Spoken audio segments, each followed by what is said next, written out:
Puna për rikualifikimin e oborrit të xhamisë së Parrucës ka rinisur, ku para ditën e sotme po punohej për transformimin e sheshit përpara këtij objekti kulti në qendër të qytetit. Punimet të cilët u ndërprerën për disa ditë për shkak të një situate të tensionuar mes bashkisë dhe Myftinisë, e cila erdhi pas heqjes së një tabele të Myftinisë.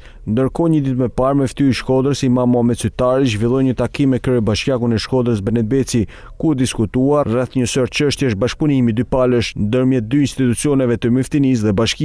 Janë rikthyer punimet në oborrin e xhamisë Parrucës, pas ndërprerjes disa ditore për shkak të situatës së tensionuar mes bashkisë Shkodër dhe Myftinisë nga pasditja e djeshme, janë rikthyer punimet.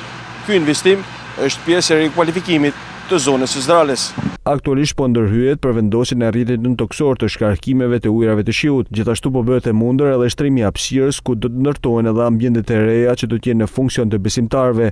Si pjesë e projektit të rrugës Hams Kazazi, puna do të vijojë në këtë zonë pas konsultimeve me Myftininë e Shkodrës për ta kthyer këtë shesh me një pamje të re në harmoni me projektin e Zdrales, duke dhënë xhamisë së Parrucës një pamje edhe më të bukur.